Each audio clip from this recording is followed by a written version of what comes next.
senhor presidente, colegas vereadores, os apoiadores da casa, a imprensa que uma vez mais registra as atividades do Legislativo, aos nobres e bravos escritores que nos acompanham na noite de hoje, sejam todos bem-vindos, muito boa noite. Quero saudar rapidamente, parabenizando por mais este feito da nossa grande cidade, sim, das artes, pelos devocionados escritores que nós temos aqui.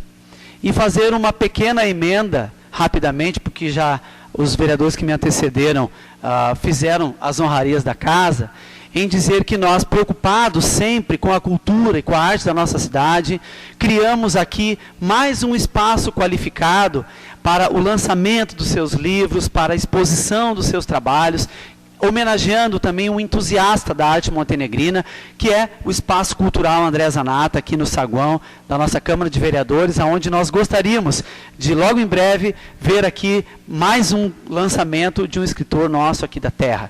Ficamos sempre à disposição e podem sempre contar com esta casa. Parabéns.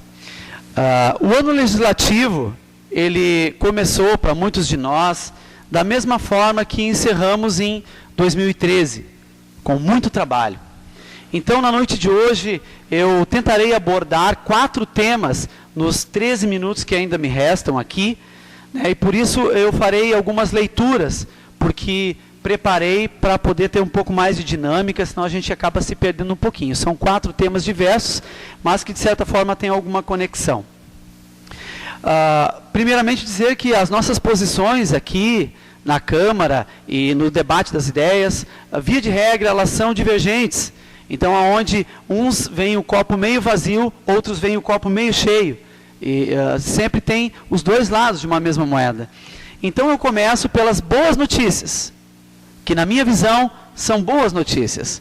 Primeiro, a questão do final feliz, então, do bendito buraco da RS 287, que todos aqui sabem dos desdobramentos, a imprensa noticiou diversas vezes, múltiplas reuniões que aconteceram, das quais nós participamos, no DAER em Lajeado, no DAER em Porto Alegre, 2 licitações desertas, todo o trâmite, os períodos legais para serem cumpridos, né? E, bom, eu fiquei muito feliz em ler no IBA de ontem, né, de terça-feira, aliás, o que passarei a ler.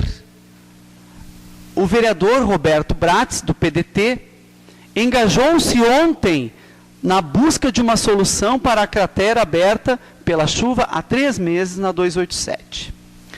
Bratz encaminhou uma representação ao Ministério Público pedindo que atue no sentido de obrigar o governo do Estado a recuperar a estrada diante do risco iminente de uma tragédia local. Mas, ao final, apesar da urgência, as palavras do vereador nas melhorias, dificilmente elas ocorrerão num curto espaço de tempo, se não houver a interferência da Justiça. Em 2 chamadas públicas feitas pelo DAER para contratação, uma empresa não houve interessados. Então, que bom que na segunda-feira o vereador Roberto Bratz, então, se engajou nesta luta, e que não foi preciso a intervenção da Justiça. Porque na quarta-feira, ou seja, ontem, o DAER já estava trabalhando ali, né? Repetindo, é claro que não tem justificativa para tanto tempo de demora, só que quem trabalha na coisa pública sabe que uma licitação deserta, um novo processo, trâmites burocráticos, 2 licitações desertas, ex-secretário de obras, é terrível, né? Até que então o governo do Estado, a partir do DAER e a empresa Giovanella, que já faz outras obras para o Estado, então estão conseguindo consertar o buraco ali da 287.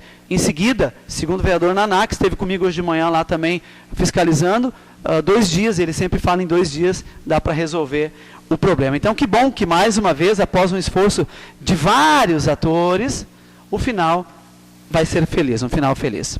Permite uma parte? Muito breve, por favor, vereador.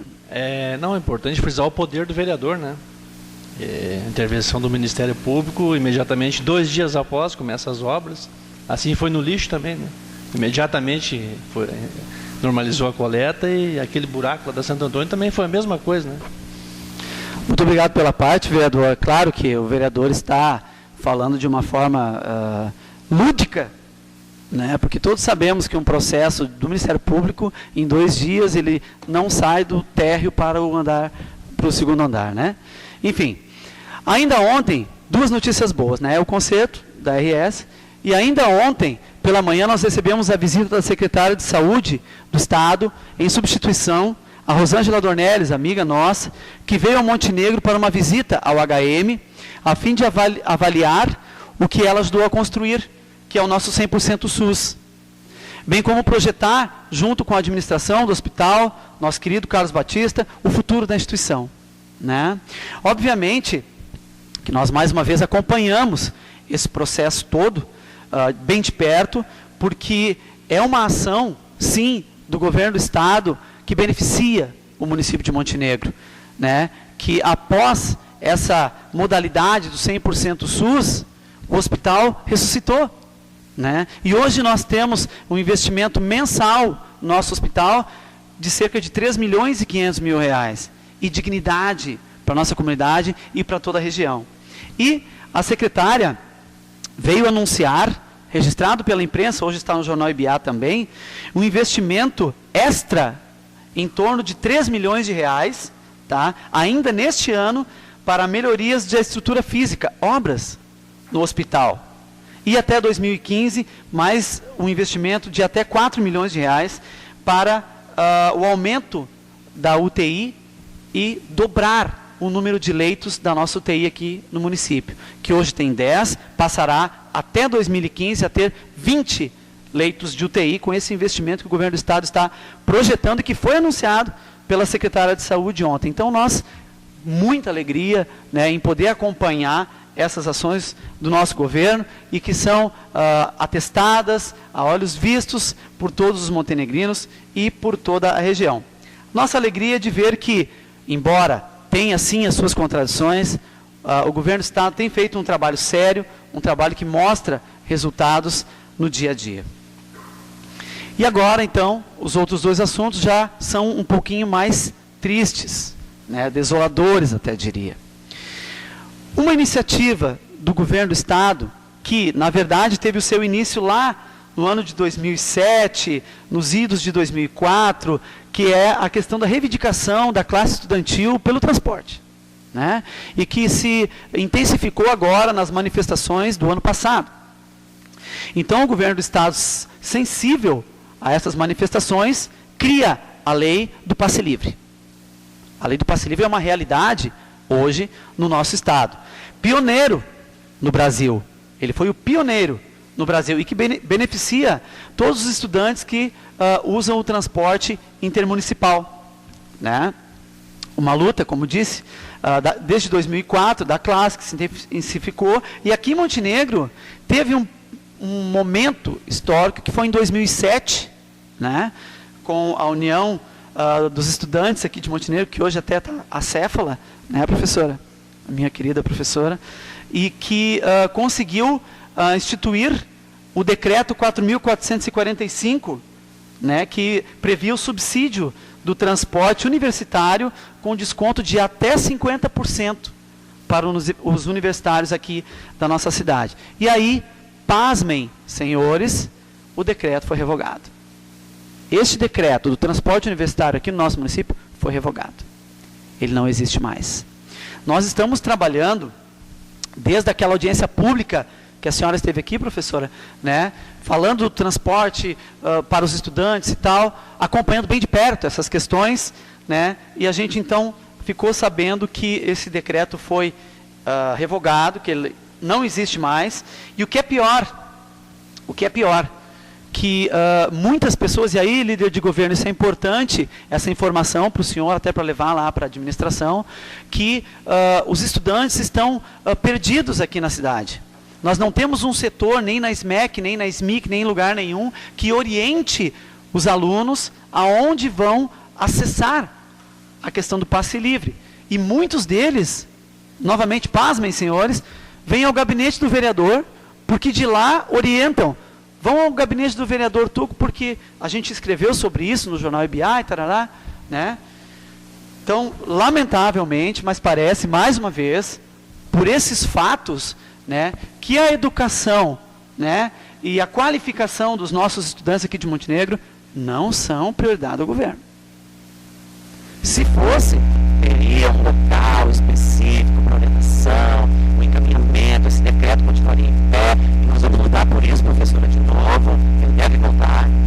Nós já estamos entrando com um requerimento coletivo para discutir essa questão. Então, lamentável, né? O meu texto no jornal IBA de ontem tem o título E as Providências. E as Providências. E aí eu vou usar novamente do recurso do jornal, rapidamente. Eu falei dos pedidos de providência dos vereadores, gente, né? Que é uma ferramenta extremamente importante. Quis abordar este tema, vou ler uns pedacinhos, tá? Porque neste exato momento estamos passando por isso. Muitos dos vereadores estão reclamando em nome da comunidade não ter os seus pedidos atendidos, o que em última análise prejudica o povo montenegrino. Eu mesmo, que circulo muito pelos bairros e recebo muitas demandas no gabinete, já no ano passado encaminhei mais de 200 proposições, sendo que menos da metade foram atendidas. No período de recesso parlamentar, que acabamos de fechar, visitei diversos pontos da cidade onde havia solicitado alguma providência e, infelizmente, constatamos que nada evoluiu. Cabe destacar alguns destes pedidos que atingem de forma contundente a comunidade, como, por exemplo, esgoto a céu aberto no bairro Rui Barbosa, a total falta de infraestrutura e abandono do bairro Estação Bela Vista, a falta do calçamento previsto em LDO do loteamento Mutirão Bom Jesus, o brejo abundante em todos os bairros, os buracos que se multiplicam a cada dia, entre outros. Rapidamente assim, né? Inclusive, tem colegas, eu respeitei, não coloquei o nome do colega, não tinha pedido autorização, hoje eu tive, o vereador Naná é um deles. Inclusive tem colegas reclamando do desrespeito do senhor prefeito, pois em uma oportunidade, de frente a diversos cidadãos, Paulo Azeredo simplesmente rasgou um desses documentos. Desta forma, a coisa vai de mal a pior. E aí, eu encerro este tema com o que ficou grifado pelo jornal. O que esperamos da administração e do senhor prefeito é apenas um pouco mais de respeito e que atenda os pedidos que são da comunidade. E para encerrar a minha participação aqui, com chave de ouro, negativo, lendo a página 5 da 0 hora de ontem, eu me deparei com um dos episódios que causou uma das maiores vergonhas para a classe política, para nós parlamentares, e que já havia até sido esquecida de certa forma, mas que ontem voltou às páginas da 0 hora. Por quê? Falando do ponto eletrônico que vai ser agora implementado na Assembleia Legislativa, aí eles trouxeram de novo à tona isto. Prometido desde 2012, a instalação do ponto eletrônico na Assembleia Legislativa finalmente começa a avançar. Foi publicado ontem o edital de licitação para que seja feita a compra do equipamento cujo sistema será biométrico, por impressão digital, e contemplará apenas os servidores efetivos do Parlamento. A adoção do sistema foi aprovada em agosto de 2012, depois que a 0 hora publicou reportagem mostrando que a recepcionista Lídia Rosa Chons passeava com o cachorro em horário de expediente, mas tinha presença atestada integralmente por seus chefes. À época, Lídia atuava no gabinete do deputado Paulo Azeredo, do PDT, atual prefeito de Montenegro, e recebia salário de cerca de R$24 mil.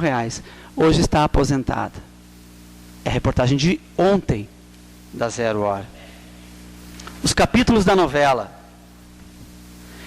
Em julho de 2012, a 0 hora mostrou a rotina da servidora da Assembleia, Lídia Rosa Chons, que trabalhava como recepcionista no gabinete do deputado Paulo Azeredo, hoje prefeito de Montenegro, de novo falando Montenegro. Ela foi acompanhada por 15 dias alternados de março e maio, de março, abril e maio. A reportagem constatou que Lídia ganhava R$24 mil e tinha presença atestada integralmente pelo gabinete, mas não costumava trabalhar à tarde. Neste horário, foi flagrada passeando com o cachorro e fazendo compras. Em entrevista à ZH, Lídia admitiu que só trabalhava meio turno.